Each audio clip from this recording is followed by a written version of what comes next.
Ja. Ja, det er bare når du er klar. Hej, mit navn er Rasmus Ferdinandsen, og jeg er førsteårselev på Skuespillerskolen Ophelia, og jeg vil på vegne af førsteåret rigtig gerne invitere anden og tredje året og lærerstaben til at komme og se vores... Tak, det er rigtig godt det der. Jeg tænker bare, det er sådan, der er lidt begravelsesstemning over det på en eller anden måde. En begravelsesstemning. Ja, det synes jeg. Du ved, kunne du ikke igen løfte den lidt på en eller anden måde? Det er jo positivt, det er juleshow, ikke? Så ja, sådan, du ved. Positivt. Ja, det synes jeg. Lidt mere glad i det på en eller anden måde.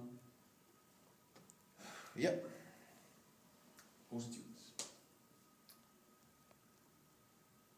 Bare når du er klar.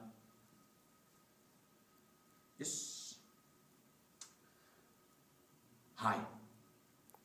Mit navn er Rasmus Ferdinandsen.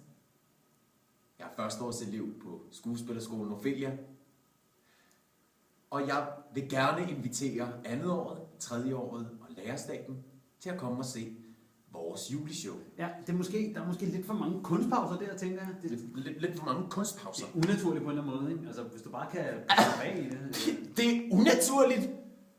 Ja, altså, det er bare, du ved... Hør her, er du klar over, hvor sårbart det er for mig at stå her og blive kaldt for unaturlig midt i et shot? Helt ærligt, det er en pisse følsom proces. Ej, det jeg kalder heller ikke dig unaturligt, det er bare, vi skal fortælle en historie. Ja, hør her, fuck dig og din historie, okay? Jeg er skuespiller. Jeg er kunstner, og jeg har altså mine egne minimumskriterier, og så er det bare virkelig følsomt, at du stopper mig midt i det hele. Det er røvuprofessionelt. Det er jo ikke noget med det at gøre for helvede, men... Nej, men prøv at se på Christian. Prøv at se på Christian. Du fandme... Christian, han er fandme professionel. Det er noget, jeg kan bruge til noget. Ikke? Du kan ikke engang se forskel på det her. Og det her. Vel? Fordi du er fucking uprofessionel. Du duer ikke til det her. Og det handler om tillid, okay? At blive stoppet på den måde, det er kraftedeme som at få et slag i mosserne, altså. Helt ærligt. Og dig og mig, vi er færdige professionelle. Og jeg er pissehammerende ligeglad om andet år, de har skåret Karsten ud i fucking bølgepap og lavet en lorte rap-sang, okay? Det er ikke en nådegave til alle os andre. Jeg har nogle minimumskriterier for mig som kunstner, okay?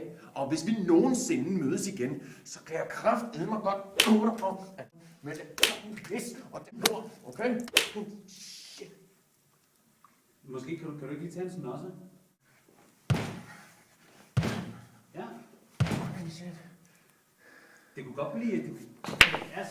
Det kunne måske godt blive mere aggressivt, tænker jeg. Mere aggressivt. Det kunne godt blive mere aggressivt.